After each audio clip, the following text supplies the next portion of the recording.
करून घ्यावा. थोडा बीज द्या मला त्याला. आपुला तो एक देव करून घ्यावा, तेने विन जीवा सुख नोहे. एरती माईके दुःखाची जनिती, नाही आदि अंती अवसान. अविनाश करी आपुलिया ऐसे, लावे मना पिसे गोविंदाचे. एरती माईके दुःखाची जनिती, नाही आदि अंती अवसान. तुका म्हणे एका मरणेची सरे, तुका म्हणे एका मरणेची सरे. उत्तम चिवरे कीर्ती मागे, कीर्ती माईके दुःखाची जनिती, नाही आदि अंती अवसान. योंत प्रविश्य मम वाची प्रसुप्ता, संजीवयति किल शक्तिधर सदा होना. अन्नौश्चहस्तचरण श्रवणत्वगादिं, प्राणा नमो भगवते पुरुषाय तुभ्यं. व्योम वेणुनादं चरन्तं दुरन्तं, स्वयं लीलया गोपवेशं ददानं. गवामुवृन्दकानन्दनं चारुहासं, परब्रह्मलिङ्गं भजे पाण्डुरङ्गकरो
अलंकापुरी रम्य सिंहासनस्थं, पदाम्भोज तेजस्फुरदिप्रदेशं. विधीन्द्रादिदेव सदा स्तूयमानं, समाधिस्थमूर्तिं. ओम नमो ज्ञानेश्वरा, ओम नमो ज्ञानेश्वरा, ओम नमो ज्ञानेश्वरा, ओम नमो ज्ञानेश्वरा. करुणा करा दयाळा रामा, करुणा करा दयाळा पावन झालो चराचरी. करुणा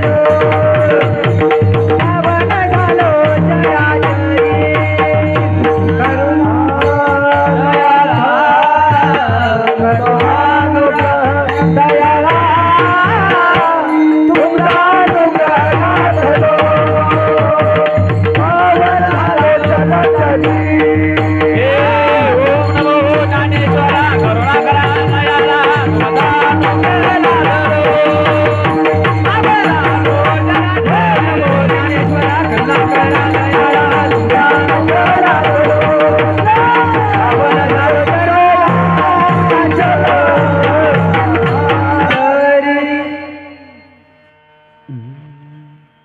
लोकाभिरामं रणरङ्गधीरं, राजीवनेत्रं रघुवंशनाथं. कारुण्यरूपं करुणाकरतं, श्रीरामचन्द्रं शरणं प्रपद्ये. मनोजवं मारुततुल्यवेगं, जितेन्द्रियं बुद्धिमतां वरिष्ठं. वरिष्ठं वातात्मजं वानरायुतमुख्यं श्रीरामदूतं शरणं प्रपद्ये नागेन्द्रहराय त्रिलोचनाय भस्मांगरागाय महेश्वराय नित्याय शुद्धाय दिगंबराय तस्मै नकाराय नमः शिवाय वामननाथ समारंभा श्री गोरक्षनाथाय मध्यमा अर्जुनदास पर्यंता वंदे गुरु परंपरा। नमो सद्गुरु तुकया ज्ञानदीपा नमो सद्गुरु सच्चिदानंद रूपा नमो सद्गुरु भक्त कल्याण मूर्ती नमो सद्गुरु भास्करा पूर्ण कीर्ती अधिष्ठान तिथे प्रतिष्ठान देखा तिथे जन्मला तो गुणातीत एका दयाचे निनामे चुके जन्म व्यथा नमस्कार माझा सद्गुरु एकनाथा नदी दिव्य गोदा तटी जन्म झाला आदी ब्रह्मवेदांत तपे पूर्ण केला दिली भेट देवे आले पंढरीला नमस्कार माझा सद्गुरु नगद नारायणाला आपुला तो एक देव करून घ्यावा तेने विन जीवा सुख नोहे एरती माईक दुःखाची जनती किंवा एरती माईके दुःखाची जनती नाही आदि अंती अवस्थान। प्रस्तुत प्राप्तस्थली प्राप्त प्रसंगी कीर्तन सेवेकरता गायलेला अभंग महाराष्ट्रातील वैदिक परंपरेचा थोर वसा वारसा असलेली वारकरी संप्रदायाच्या या पवित्र परंपरेचे पाईक नवे नवे याच्यावत जीवमात्रांचा संसार सुखी करण्याकरता आपला संसाराची राखरांगोळी करणारे वितराग संपन्न साधू जगद्गुरु तुकोबाराय यांचा मानवी जीवनातील सुखाचा पत्ता आणि यथार्थ उपदेश करणारा अभंग सेवेकरता गायले विठला विठला।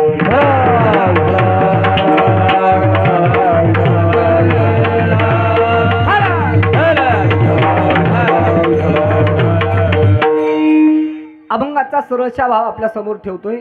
अय सुकडी खाणारे पोरं खाली या खाली या बस झालं। अय तुम्ही खाली या इकडं पुढं चला बस झाला आता तुम्ही ऐकायचे नाही दुसऱ्याला ऐकू द्यायचे नाही। अभंगाचा सरळशा भाव आपल्या समोर ठेवतोय ऐका। जगद्गुरु श्री संत तुकोबाराय मानव देह प्राप्त झालेल्या प्रत्येक मनुष्याला आज उपदेश करत आहेत आणि उपदेशाचं प्रयोजन काय असेल तर सुखाचा पत्ता या माध्यमातून तुकोबाराय सांगतात। तुमच्या जीवनामध्ये जर सुख मिळावं असं वाटत असेल तर तुकोबाराय म्हणतात एक देव तो आपुला करून घ्यावा। जर तो तुम्ही आपलासा करून घेतला नाही तर तुमच्या जीवनाला सुख मिळणार नाही। तेने विन जीवा सुख नोहे जीवाला सुख मिळणं अशक्य आहे। इतर पदार्थांचा जर विचार केला तर तुकोबाराय म्हणतात ही सगळी माईक पदार्थ आहेत ही नाशवंत पदार्थ आहेत आणि या नासलेल्या किंवा नाशवान पदार्थाचा तुम्ही जर त्या माध्यमातून सुख उपभोगण्याचा प्रयत्न करत असाल तर तुमच्या जीवनामध्ये सुख मिळणार नाही पण दुःख प्राप्त झाल्याशिवाय राहणार नाही। येरती माईक दुःखाची झुनिती आणि आधीही नाही अंतीही नाही मधीही नाही कुठंच ज्याच्यामध्ये सुख नाही त्याचं नाव आहे माईक किंवा खोटं लटकं नसलेलं। अशाच्या सुखाची अपेक्षा करू नका। तुम्ही तो परमात्मा आपल्या करून घ्या। तुम्ही जर त्याला आपलंसं केलं तर काय करील तो जसा अविनाशी आहे ना तसा तो या जीवाला काय करील अविनाशी बनवण्याचा तो प्रयत्न नाही करतोच। प्रयत्न कशाला त्याच्याकडे प्रयत्नाचा विषयच नाही। तो प्रयत्न नाही तो 100% आपल्याही जीवाला अविनाशी बनवल्याशिवाय राहत नाही आणि त्याचं पिसं या जीवाला त्याच्याकरता लागलं लाभे मना पिसे गोविंदाचं त्याचं पिसं लागल्याशिवाय राहत नाही। तुकोबाराय म्हणतात असा जर तो आपला एक देव करून घेतला तो देव एक आपला करून घेतला जीवनामध्ये अविनाशी स्वरूपाला प्राप्त झाला याच्यापेक्षा पलीकडे तुकोबाराय म्हणतात या जीवनामध्ये आल्याच्या नंतर काही करण्याची गरज नाही। का कारण हेच जे काय पाठीमागं उरणार आहे तेच पाठीमागं यातलं उरणार आहे। त्याचं नाव आहे उत्तमची उरे। याच्या पलीकडे दुसरं काही पाठीमागं शिल्लक राहू शकत नाही, यदा कदाचित तुम्हाला असं वाटत असेल की नाही नाही नाही, आम्ही बाकीची साधनं उपभोग करून किंवा वापर करून आम्ही खूप काही दुसरं कमवून ठेवू शकतो, तुकोबाराय म्हणतात नाही, येरती माईक दुःखाची जनिती नाही आदी अंती अवसान. विठ्ठल विठ्ठल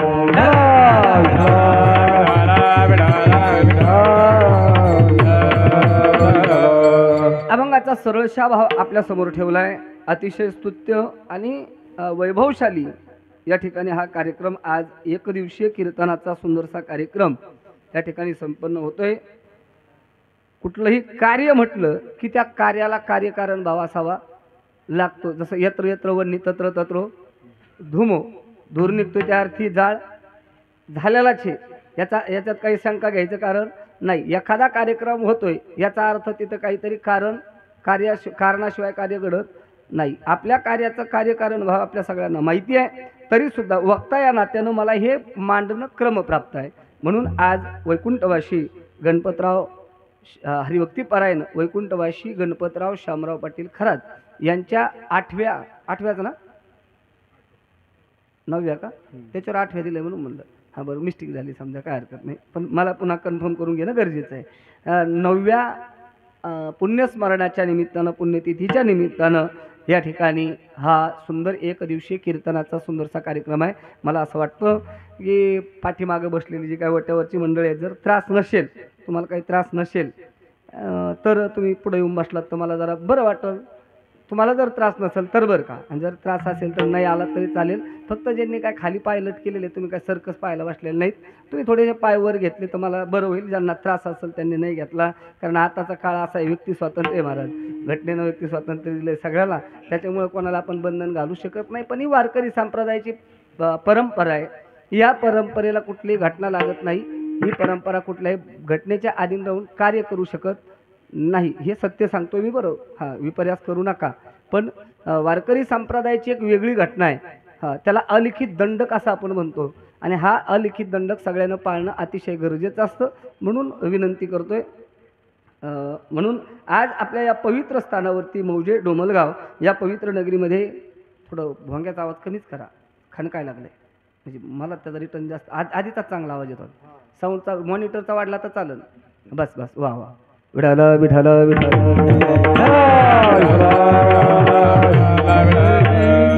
आता तुम्हाला म्हणण्यापेक्षा आता घरचं सगळं घरचंच आहे. हां, ते मी दूध म्हणलो ना बोलता बोलता, तुका म्हणी देवान घरच्या घरी. त्याच्यामुळं म्हणजे सगळंच घरचं आहे, पण तरीसुद्धा अतिशय सुंदर आहे. हो, कारण काय होतं, आता आपण सगळे एकाच याच्यातले, त्याच्यामुळं मला काय बोलायला अडचण नाही आहे. आपल्याला पंक्तीला जेवायला काय आहे त्याच्यापेक्षा उभा राहिल्याच्या नंतर सिस्टम कसं आहे हे महत्त्वाचं आहे. आणि प्रवीण महाराजांनी दोन्हीही गोष्टी चांगल्या केल्या. जेवण पण अतिशय छान झालं, आणि त्याच्यानंतर आता सिस्टमसुद्धा अतिशय सुंदर. गुणीजन मंडळींना समर्पक असं सिस्टम, गोड आवाज या ठिकाणी आहे. खूप मोठा आवाज आहे, पण कशाला मिळ नाही, त्याला काय अर्थ नसतो. थोडे परी निरे. हां, म्हणजे चांगलं अतिशय असावं. म्हणून अतिशय या कार्यक्रमाच्या संबंधानं बोलायचं झालं तर एक दिवसीय कार्यक्रमाकरता एवढे गुणीजन मंडळी उभा राहणं किंवा कार्यक्रमात येणं एवढं सोपं नाही. जेवढी बसणाऱ्याची संख्या त्याच्या निम्मे गुणीजन मंडळी या ठिकाणी उपस्थित आहेत. हे एक अतिशय प्रेमाचं आणि आधी मित्रत्वाचं नातं म्हणून ही सगळी मंडळी या ठिकाणी उपस्थित आहेत.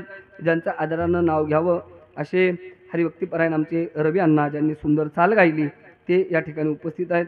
त्यानंतर हरिभक्तीपरायण त्यांना ज्यांनी साथ केली चालीमध्ये, आमचे रखमाजी महाराज रोडे, त्यांची या ठिकाणी उपस्थित आहे. आमचे हरिभक्तीपरायण मुरली अण्णा, ते या ठिकाणी उपस्थित आहेत. आमचे हरिभक्तीपरायण शिवनाथ महाराज पानखडे, तेही या ठिकाणी उपस्थित आहेत. आमचे हरिभक्तीपरायण त्यानंतर किरण महाराज आहेत आपल्याच गावचे, त्यानंतर ज्ञानेश्वर महाराज आहेत, त्यानंतर गावचेच आपले भजनी आहेत. हां, काय नाव आहे त्यांचं, भास्कर महाराज खरात, तेही या ठिकाणी उपस्थित आहेत. त्यानंतर हरिभक्तीपरायण आमचे युवा कीर्तनकार, महाराष्ट्रातील खूप मोठं नाव आहे, आमचे प्रणव महाराज तौर, ज्यांना माऊली महाराज म्हणतो आम्ही, तेही या ठिकाणी उपस्थित आहेत. आमचे हरिभक्तीपरायण मृदंगाचार्य, ज्यांचं मृदंग क्षेत्रामध्ये खूप मोठं नाव आहे, आणि त्यांचा मृदंग ऐकल्याच्या नंतर कान तृप्त होतात, असे आमचे हरिभक्तीपरायण इंद्रजित महाराज गिरी, त्यांची गोड या ठिकाणी पवित्र उपस्थिती आहे. त्यानंतर हरिभक्तीपरायण आमचे सुशांत महाराज त्यांची या ठिकाणी उपस्थिती आहे.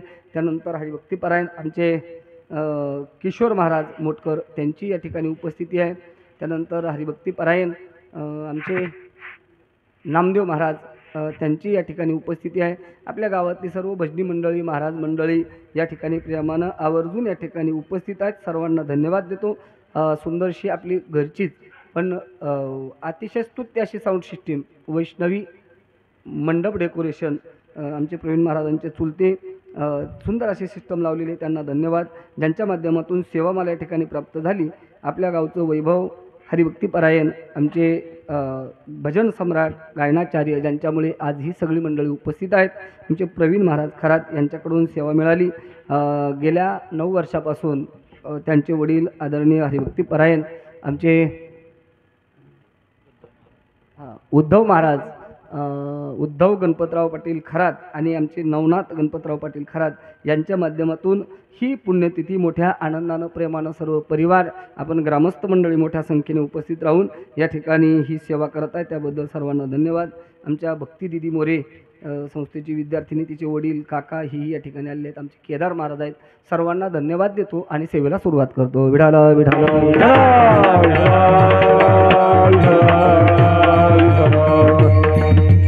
विनेकरी बाबा आहेत. सर्वांच्या उपस्थितीत आपल्याला अगदी थोडक्यामध्ये सेवा पाहिजे आहे. तुकोबारायांच्या अभंगाचा विचार करायचा आहे.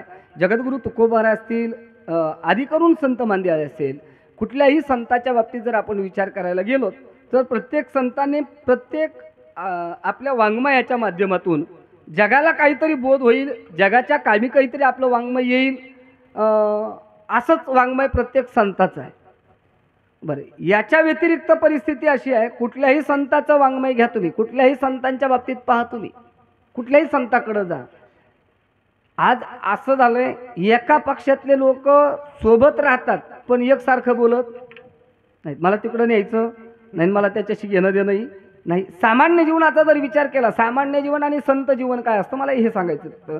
सामान्य जीवनाचा जर विचार केला तर लोकप्रतिनिधी म्हणून घेणारे काही लोकप्रतिनिधी आजच्या काळामध्ये विधानसभेत असतील, विधान परिषदेत असतील, लोकसभेत असतील, राज्यसभेत असतील, आज एका पक्षात असतात पण एकसारखं बोलतील याची गॅरंटी नाही.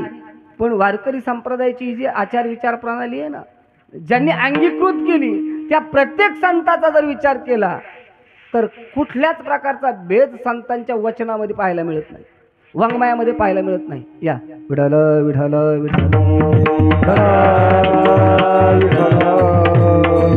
कुंडली कवरदा हरी विठ्ठल श्री हरिनाथ भगवान की जय. विठाल विठाल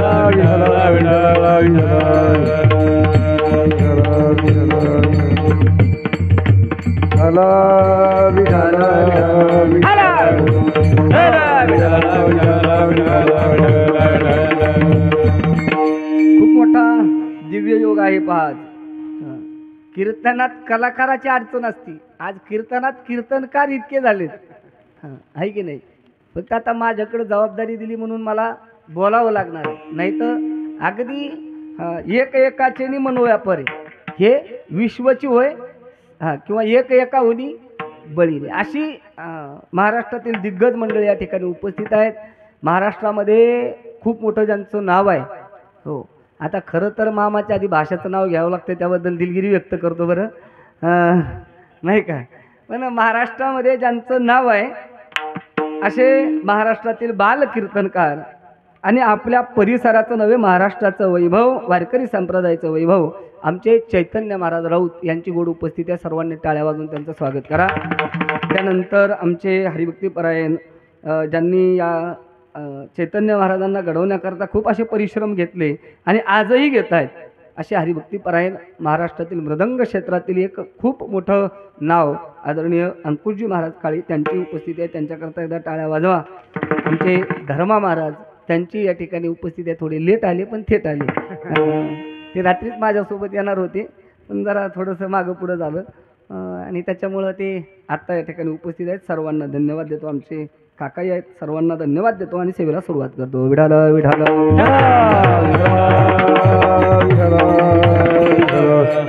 वारकरी संप्रदायाचा जर विचार केला तर मी वारकरी संप्रदायाच्या बाबतीत सांगत होतो, कुठल्याही संतांच्या वचनाच्या बाबतीत बघा, मग ओवी घ्या, अभंग घ्या की श्लोक घ्या, कुठलंही एखादं वाक्य घ्या, कुठल्याच संतांच्या बाबतीत एखादे संत वेगळं आणि एखादे संत वेगळं असं कधी होत नाही. प्रत्येक संतांनी मांडत असताना मांडण्याची पद्धत वेगळी असेल पण त्याचा अर्थ मात्र एकच निघतो. म्हणून अगदी जगद्गुरु तुकोबाराय असतील, ज्ञानोबाराय असतील, शांतीब्रह्म नाथ बाबा असतील, नामदेव महाराज असतील, निळोबारायापर्यंत जी काय मांदियाळी आहे संतांची, या सगळ्यांनी इथं अवतार धारण केल्याच्या नंतर एकच काम केलं. काय केलं?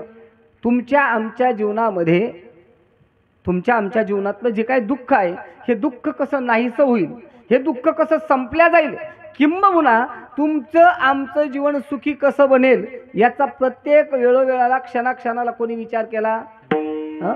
संतांनी विचार केला. जगाच्या पाठीवर दुसऱ्याला सुखी करण्याकरता संत जात सोडता पुन्हा दुसरं कोणी शिल्लक नाही. दुसऱ्याला सुखी व्हावं, दुसरं सुखी व्हावं याकरता काम करणारी जगातली एकमेव जात कोणती असेल तर त्यांचं नाव आहे संत. काय? हो, कारण दुसरे सुखी व्हावं याच्याकरता कोणी प्रयत्न करीत नाही. तुमचे आमचे प्रयत्न कशा करता चालतात? परिस्थिती एवढी अवघड झाली. जरा मागचा काळ जरा बरा होता अंकुश महाराज, आता चैतन्य महाराज परिस्थिती अशी आहे, लोक स्वतःच्या दुःखानं दुःखी होत नाहीत. वाक्य सगळं नीट लक्षपूर्वक ऐका बरं केदार महाराज, लोक दुसऱ्याच्या दुःखानं दुःखी होत नाहीत बरं का, पण दुसऱ्याच्या सुखानं दुःखी होणारे लोक आता जगात जन्माला आले. काय बघा, कळलं तर? हो, दुसऱ्याच्या स्वतःच्या दुःखानं दुःखी नाही होत, पण दुसऱ्याला जर सुख झालं तर माणसं आता दुःखी व्हायला लागली. ही परिस्थिती अलीकडच्या काळातली आहे. हो, एका कवीनं खूप गोड वर्णन केलंय पहा. भला किसी का कर न सके तो बुरा किसी का मत करना, पुष्प नहीं बन सकते तो तुम कांटे बन कर मत रहना. बन न सके भगवान अगर तुम कम से कम इंसान बनो, नहीं कभी हैवान बनो तुम, नहीं कभी शैतान बनो. सदाचार अपना न सके तो पाप में पग मत भरना, पुष्प नहीं बन सकते तो तुम कांटे बन कर मत रहना. काय गोड वाक्य आहे. तुम्हाला नाही देव मानता आलं तर चालेल. काय अलीकडची परिस्थिती आहे, माणसांनी ना संत होण्याची गरज आहे ना देव होण्याची गरज आहे. याच्यापेक्षा आणखी एखादा महापुरुषही नाही झाला तुम्ही तरी चालेल. तसं तुकोबाराय तर म्हणतात, देव होईल म्हणती ते होती. काय जर एखाद्यानं मनात आणलं तर होऊ शकतं, पण मी म्हणतो अलीकडच्या काळातल्या माणसाला देव व्हायची गरज नाही, संत व्हायची गरज, महापुरुष व्हायची गरज नाही. फक्त तुम्ही माणूस जर झालात ना चांगली तर लय आनंदाची गोष्ट आहे. का? कारण अलीकडं तुम्ही बघा, आता शाळेत सुद्धा पोरायला प्रार्थना आली. शाळेत जातो का रे? मांडी घालून बस ना मग अंगाश विठाला विठाला विठाला. मला त्याला वेगळं विचारायचं होतं. शाळेत जातो, शाळेत आता प्रार्थना घ्यायला लागली पहा. शाळेत प्रार्थना आली आहे. हो, पूर्वी काळामध्ये आमच्या वेळेस मी शाळेत असताना एक प्रार्थना होती. सर्वात्मका शिव सुंदरा स्वीकारया अभिवादना, तिमिरातुनी तेजाकडे हो प्रभू आमुच्याने जीवना. ही प्रार्थना होती त्या काळात शाळेमध्ये. त्याच्यानंतर एक प्रार्थना आली, इतनी शक्ति हमें देन दाता, मन का विश्वास कमजोर होना. ही कविता जरा मला बऱ्या वाटल्या, ह्या प्रार्थना जरा मला बऱ्या वाटल्या. आणि अलीकडं शाळेत आलेल्या प्रार्थनेवर जर विचार केला तर काय म्हणावं हे सुद्धा कळायला तयार नाही. प्रार्थना सुंदर आहे, पण त्यातले वाक्य जर ऐकले आणि त्याच्यावर विचार केला तर न संपणारा विचार आहे. का प्रार्थना किती गोड आहे पहा. सगळ्यांनी ऐकलेली आहे, सगळ्यांनी ऐकलेली आहे. काय प्रार्थना आहे? हीच आमुची प्रार्थना आन हेच आमुचे मागणे. आता पुढचे वाक्य ऐका. मानसाने म्हणा म्हणा, मानसाशी मानसा समवागणे. काय प्रार्थनेची बोल आहे? पहिली प्रार्थना सोडून द्या, हीच प्रार्थना हेच मागणे हे सोडून द्या. पुढचं वाक्य घ्या. कोणी कोणासोबत? माणसाने माणसासोबत. आणि कशासारखं वागायचं? कशासारखं वागायचं? माणसासारखं वागायचं. आणि हे कोणाला सांगावं लागतं? हे कोणाला सांगावं लागतं? हे माणसाला सांगावं लागतं. हे सगळ्यात मोठं आश्चर्य. विठाल विठाल विठाल.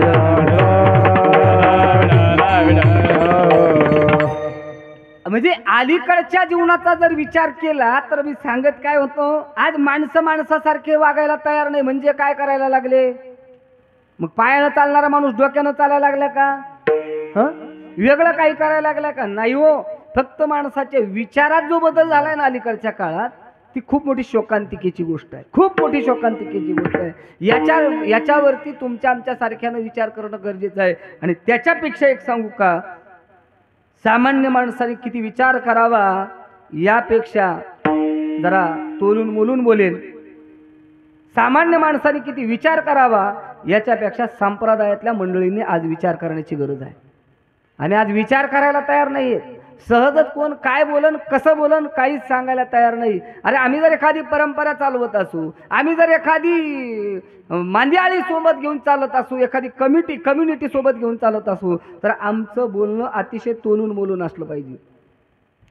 सत्य वचन ना बोल सके तो झूठ कभी भी मत बोलो, मौन रहो तो ही अच्छा, कम से कम विष तो. अरे आज काय चाललंय?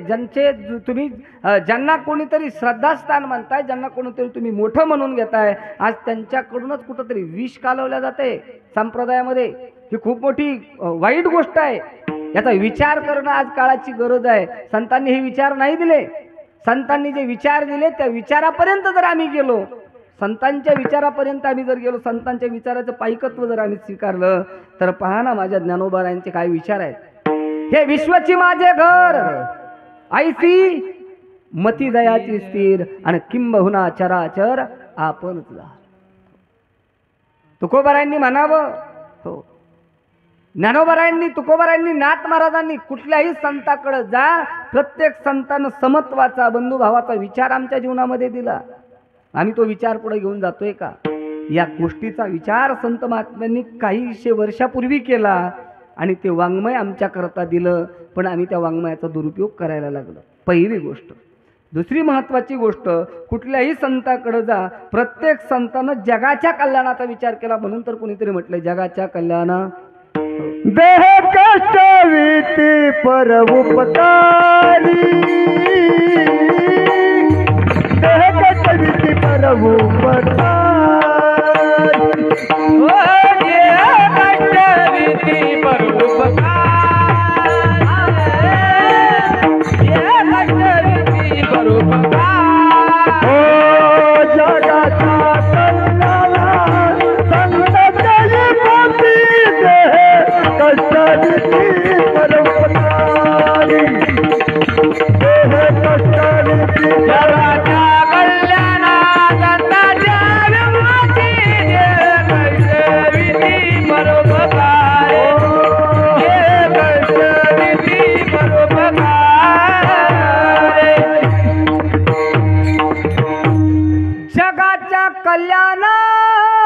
संतांच्या विभूती, देह कष्ट भीती पर उपकारे, कष्ट भीती पर उपकारे. जगाचं कल्याण व्हावं हा एकच हेतू ज्यांचा असतो त्यांना काय म्हटलं जातं? संत म्हटलं जातं. आणि त्याचपैकी एक जगद्गुरु तुकोबाराय तुमच्या आमच्या जीवनाला आज उपदेश करत आहे. काय उपदेश आहे संतांचा? किती गोड उपदेश आहे संतांचा. तर कधी तुकोबारायांनी म्हणावं मागे झाले पाहू नका, पुढे जामी नाही. तुका कधी तुकोबारायांनी म्हणावं आता तरी पुढे, हाची उपदेश नका करू नाश आयुष्याचा. बाबा रे, एवढं अनमोल किमतीचं नरदेह प्राप्त झाला, इतकं सुंदर जीवन मिळालं, मनुष्य देह प्राप्त झाला. औट हात का मानव देह अल्लाने तुझ दिया, औट हात का मानव देह अल्लाने तुझ दिया, आया दिया सुख से तो या ना जमाना को, आया दिया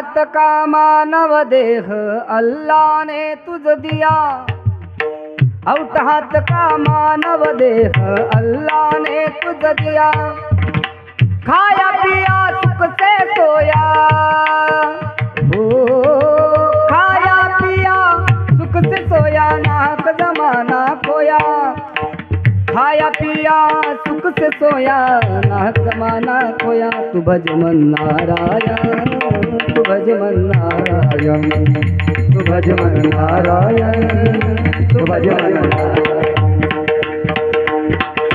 वाह. कबीरदासजी म्हणतात, अरे आऊट हात का म्हणजे 3.5 हाताचा काय दिला तुला? नरदेह दिला. नरदेह निदान लागले हाती, नरदेह निदान लागले हाती, उत्तम सार उत्तम गती, उत्तम सार उत्तम गती, होईना मनाची देव होती, होईना मनाची देव होती, तरी काची ती धरावा, हरवाती निरावा, तरी काची ती धरावा, हरवाती निरावा. लक्ष 84 न चुके तेरा, लक्ष 84 न चुके तेरा, लक्ष 84 न चुके तेरा, लक्ष 84 न चुके तेरा. नरदेह ज्ञान लागले हाती, उत्तम सार उत्तम गती, होईना देव मनती देवोती, तरी काची ती नरदेह ज्ञान लागले हाती, उत्तम सार उत्तम गती, होईना मनती तरी काची ती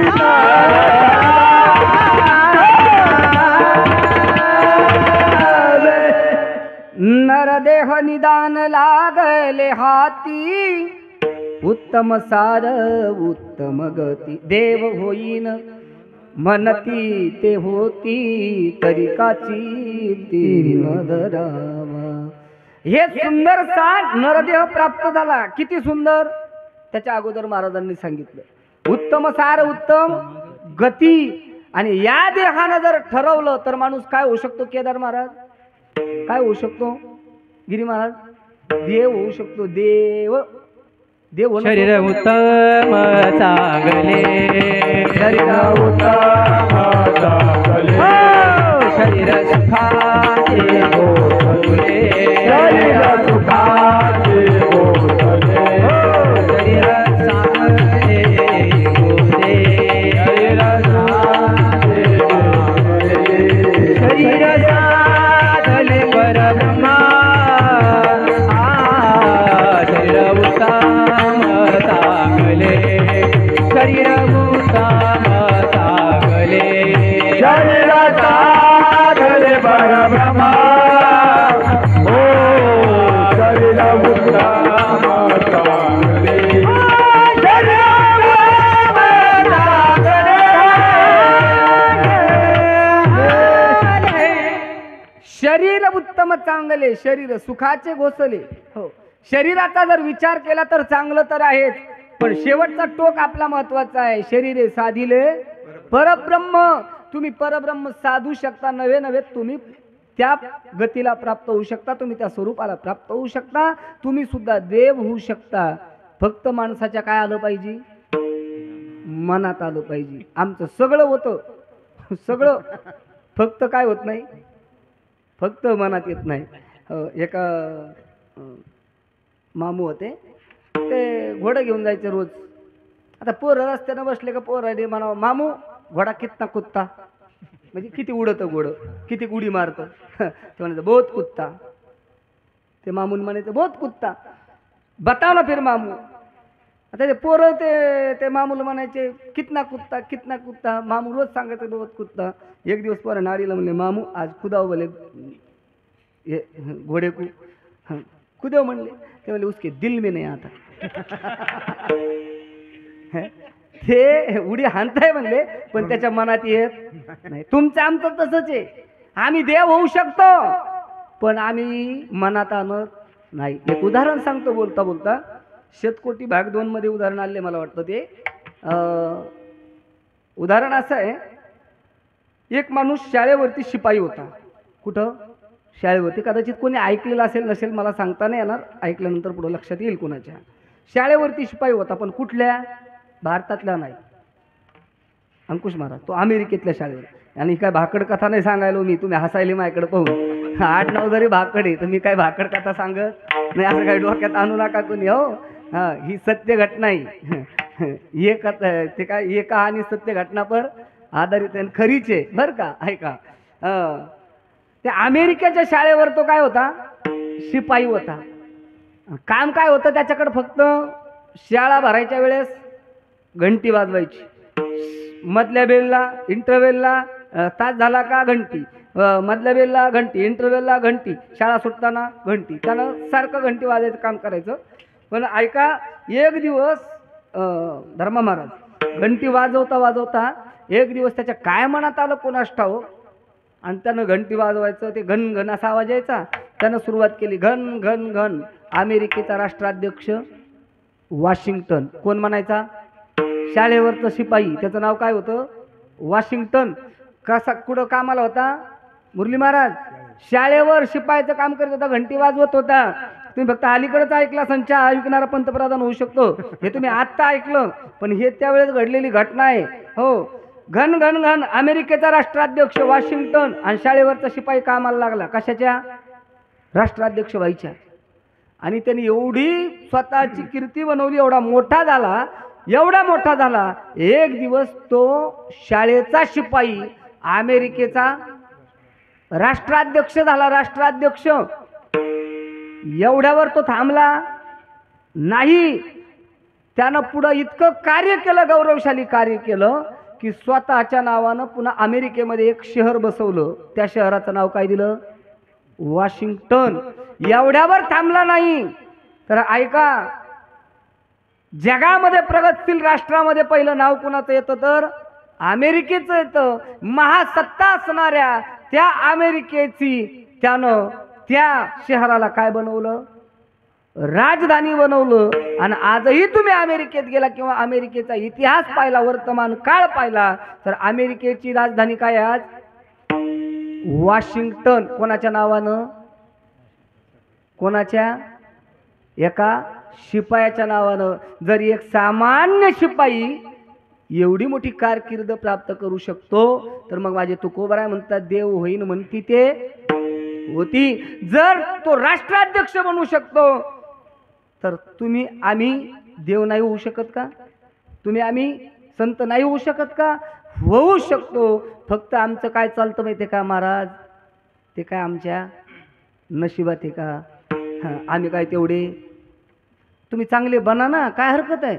बनायला काय हरकत आहे का? नाही नाही, आम्हाला तिकडे यावं वाटत नाही. महाराज म्हणतात परिस्थिती एवढी माणसाची वाईट झाली, एवढी वाईट झाली, माणसाला चांगली गोष्ट आवडायला तयार नाही. काय ज्ञानोबारांनी गोड वर्णन केलं. हो, कुठं जायची गरजच नाही आम्हाला, इकडचे दृष्टांत आणायची गरज नाही. काय ज्ञानोबाराय गोड वर्णन करतात? ज्ञानोबाराय म्हणतात सध्याच्या माणसाची परिस्थिती अशी झाली, हे सगळे विषबाधेनं बाधित झालेत.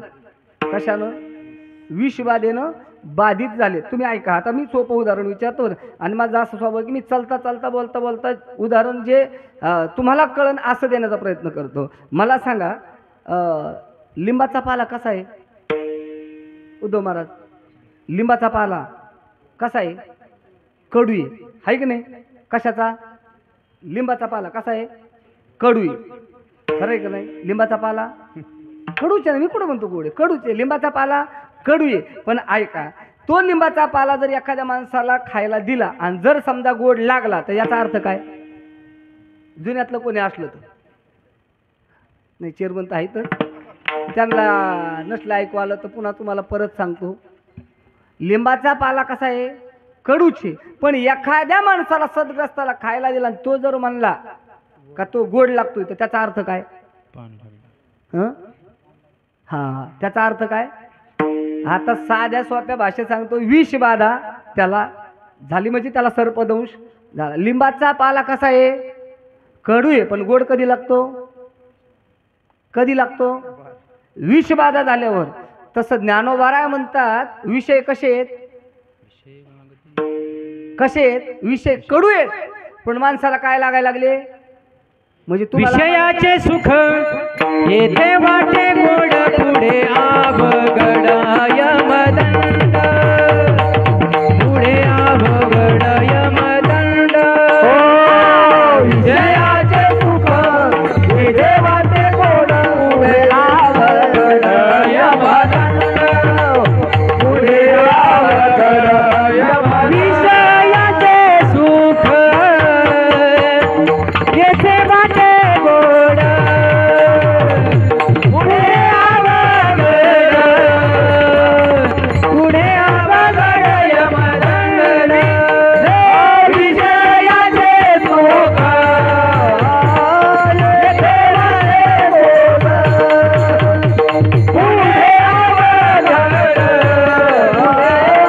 पुढे अवघड,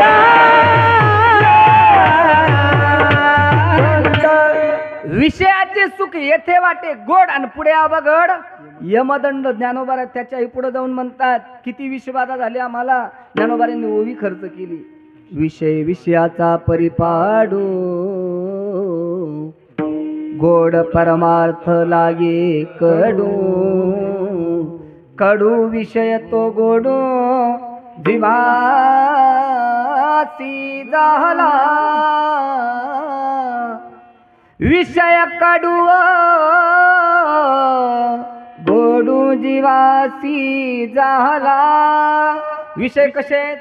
कडू आहेत, पण आम्हाला कसे लागायला लागले? गोड लागायला लागले. याचा अर्थ काय झालाय? आम्हाला विषबाधा झाली, आणि या विषबाधेतून बाहेर काढण्याकरता, ही विषबाधा होऊ नये आणि आमचं जीवन वाईट गतीला जाऊ नये याकरता प्रयत्न करतात. त्यांचं नाव काय आहे? त्यांचं नाव आहे संत. आणि ते संत तुम्हाला आम्हाला उपदेश करतात. किती गोड उपदेश आहे. आमच्या जीवनामध्ये संतांच्या उपदेशाचा विचार करीत जर जीवन आम्ही पुढे घेऊन गेलो तर 100% आम्हाला न पडे गुंथा कोठे काही. आम्हाला कसलीही बाधा, कधली अडचण आमच्या जीवनामध्ये निर्माण होत नाही, पण आम्हाला त्या पद्धतीनं चालावं लागेल. संतांचा उपदेश ऐकावा लागेल. पण संत कोणालाही उपदेश करत नाही, कारण आता अलीकडं कोणी कोणाला उपदेश करावा याची काय मर्यादा राहिली नाही. कोणीही कोणाला कशाचा उपदेश करीन सांगताच येत नाही. त्या फेसबुकनी, इंस्टाग्रामनी लोक एवढे येडे झाले. हा कोण कोणाला काय उपदेश करतंय काय? काही त्याची पातळीच राहिली नाही. अवघड अवघड गोष्ट होऊन गेली. कोणी कोणाला काही उपदेश करतंय, काही पण करतंय. हा, उपदेश हिताचा असावा, योग्य असावा, करणाऱ्याचा सुद्धा अधिकार असावा. अनाधिकारी माणसानं जर उपदेश करायला गेला तर काही उपयोग होणार नाही. हो, गावामध्ये दारूबंदीचा कार्यक्रम ठेवण्यात आला. दारूबंदी करता एका प्रमुख पाहुण्याला बोलवण्यात आलं. ही जो सगळ्यांना मार्गदर्शन करणार दारूबंदीचं कार्यक्रम, अतिशय अगदी असं जसे लाइटिंग वगैरे सगळं सुंदरसं स्टेज वगैरे दिलेलं, सगळं प्रमुख पाहुण्याचं, अतिथींचं सगळं स्वागत करण्याकरता सुंदरसं नियोजन केलेलं. कारण आता गाव काय होणार? दारूबंदी होणार, मध्ये गाव निर्व्यसनी होणार. गावामध्ये कुठल्याही प्रकारचं वाईट वळण कोणाला लागणार नाही. येणारी पिढी सुंदर, सक्षम, उज्ज्वल राहणार, येणाऱ्या पिढीचं भविष्य. म्हणून असा सुंदर कार्यक्रम ठेवण्यात आला आणि त्या प्रमुख पाहुण्यांना बोलावण्यात आलं. आता प्रमुख पाहुणे येऊ लागले, पण झालं असं, त्या प्रमुख पाहुण्याला एकट्याला चालता येईना. त्याला दोघांनी धरून आणलं. तो प्रमुख पाहुणा माईकवर येऊन दारूबंदीचं भाषण द्यायला लागला. आता बाकीचं सांगायची, मला बाकीचं नाटक करून दाखवायची तुम्हाला काही गरज? मला काय म्हणायचं, माझ्या भावना तुमच्यापर्यंत पोहोचल्या. मला सांगा, अशा अनाधिकारी माणसांनी उपदेश करून चालन का? काही उपयोग होणार नाही. त्याच्याकरता अधिकार परत्वे करणाऱ्याचा अधिकारही तितका विशेष असला पाहिजे. विनाकारण अधिकार नाही, काही बोलायला लागला काही अर्थ नाही. तसं तुकोबारा म्हणतात, अधिकार तैसा दहावीला मार. हा, किंवा ज्याचा जेवढा अधिकार आहे त्याला तेवढंच आम्ही देण्याचा प्रयत्न करू. म्हणजे ज्याला द्यायचंय त्याचाही अधिकार असला पाहिजे आणि जो देणार आहे त्याचाही अधिकार.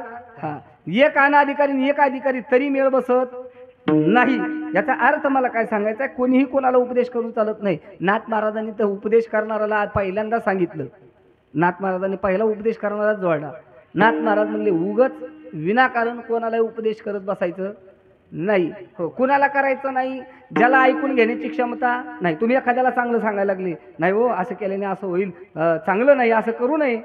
जर तो ऐकून घेण्याच्या मानसिकतेत असेल तर त्याला सांगणं योग्य आहे. आणि नाथ महाराज म्हणतात जर तो ऐकण्याच्या मानसिकतेत नसेल, विनाकारण तुम्ही चांगलं सांगितल्यानंतर त्याचा जर परिणाम तुमच्यावर वाईट होणार असेल तर सांगू नका. याच्यापेक्षा नाथ महाराज पुढे जाऊन म्हणले, व्यर्था पुली वाचा शिनवून ये, व्यर्था पुली वाचा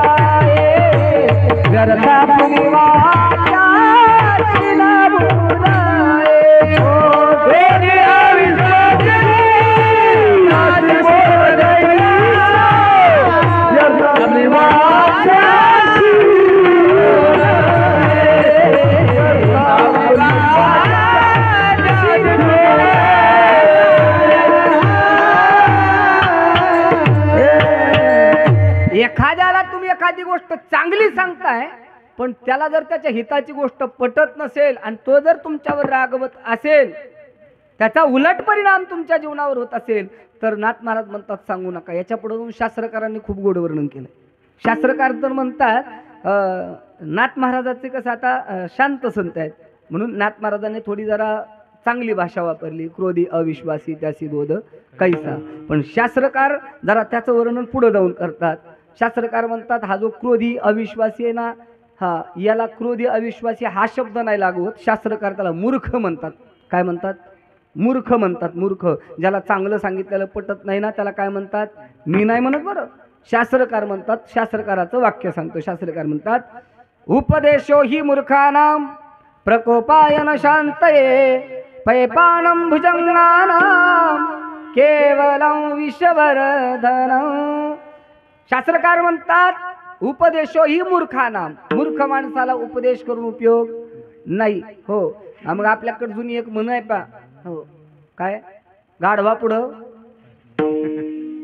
कळतंय ना, गाढवा पुढं हा वाचली गीता आणि रातचा गोंधळ त्याच्या पुढं विडाला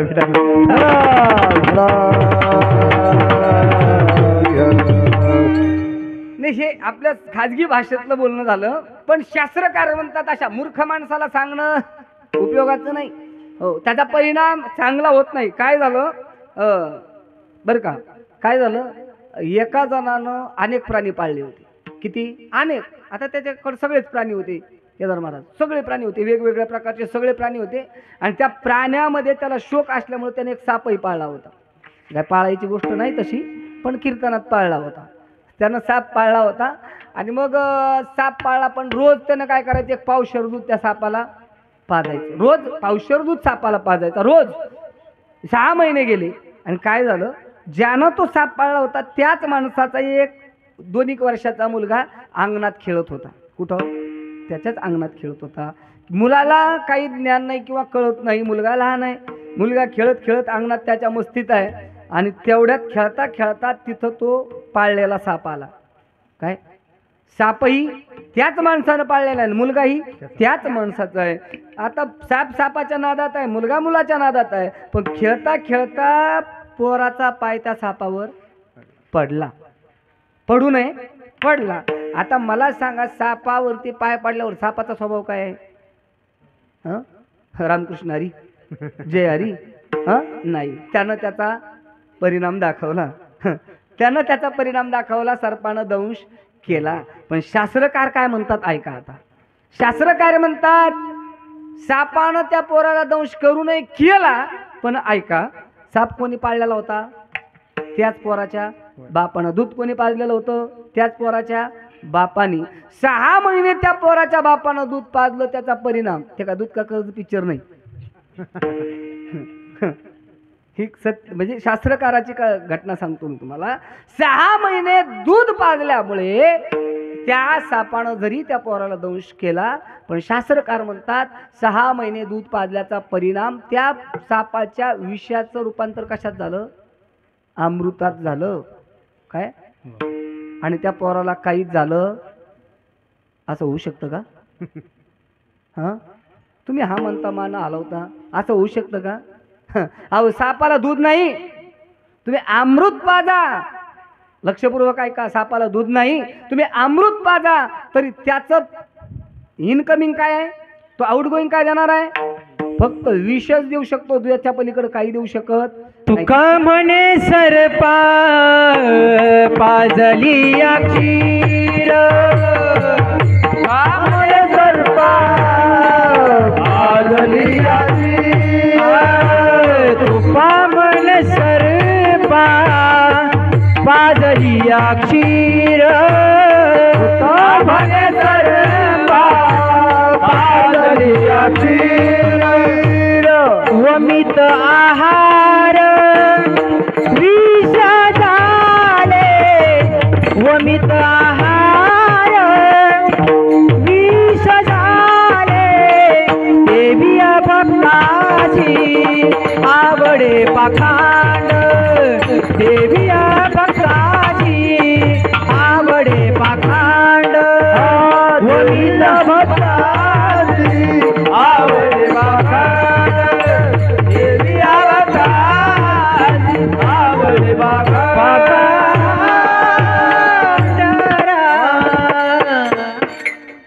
सापाला दूध पाजल्यानंतर तो जसं विषच देऊ शकतो, तसा पाखांडी त्या मूर्ख माणूस तुम्हाला काही चांगलं देऊ शकत नाही. पै पानम भुजंगानाम केवलम विषवर्धनम. तो जसं विषाच्या पलीकडे काही देऊ शकत नाही, तसा मूर्ख माणसाला किती दिवस उपदेश केला उपयोग होणार नाही. म्हणून आमच्या जीवनामध्ये आम्ही उपदेश चांगल्याला केला पाहिजे. मग तुकोबार आहे, आज तुम्हाला आम्हाला उपदेश करतात, योग्य आहे का? योग्य आहे का? तुमच्या आमच्याकडे कळून घेण्याची क्षमता आहे, मानसिकता आहे. नवे नवे महाराज तर म्हणतात, याची देही घडे देवाचे वचन. आणि हे ज्ञान मनुष्य सोडता इतरांकडे ते ज्ञान नाही आहे. कोणाचं? संतांनी सांगितलेलं ग्रहण करण्याचं. ते तुमच्याकडे आहे, आमच्याकडे आहे. आणि म्हणून त्या ज्ञानाचा उपयोग योग्य पद्धतीनं व्हावा, मिळालेल्या मानवी जीवनाचं कल्याण व्हावं, मिळालेलं मानवी जीवन सुखी व्हावं, याकरता तुकोबार आहे उपदेश करतात. आजच्या अभंगाच्या पहिल्याच हा बोला तो एक देव करुणी घ्यावा, हा बोला तो एक देव करुणी घ्यावा, हा बोला तो एक देव करुणी घ्यावा, हा बोला तो एक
आपुला तो एक देव करुणी घ्यावा तेने विन जीवा सुख नोहे.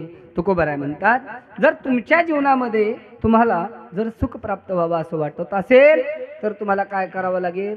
तो देव एक देव आपला करून घ्यावा लागेल. एक कोणता? मग देवाचे प्रकार किती? देवाचे प्रकार शास्त्रामध्ये आपण 33 कोटी म्हणतो. 33 कोटी हे एक प्रमाण आहे. 33 देव सांगितले.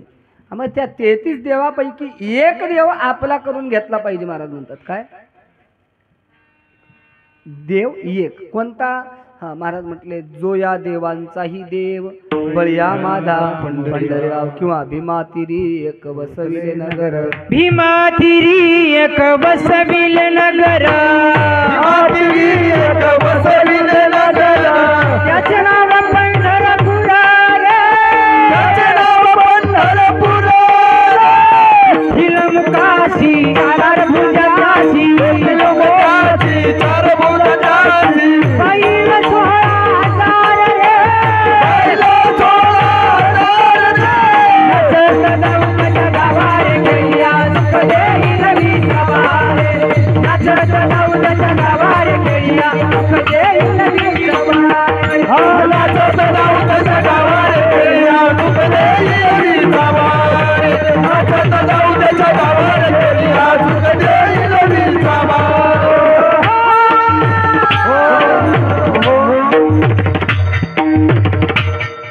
भीमातिरी एक वसविले नगर. हो, भीमेच्या काठावरती पंढरपूर नगरीमध्ये हो 4 भुजेने जो प्रगट झालेला आहे नवे त्याला जर तुम्ही शरण गेलात तर महाराज म्हणतात, तेथील मुखाशी 4 भुजा त्याशी पाहिला 16,000 रे. आणि त्याच्याकडे तुम्ही जर गेलात, त्याला जर आपलंसं केलं तर तोच सुख देऊ शकतो. दुसरं कोणी सुख देऊ शकत नाही. का तो सुख देऊ शकतो? त्याचं कारण आहे. महाराज म्हणतात, जे 6 गुण कुणाकडंच नाही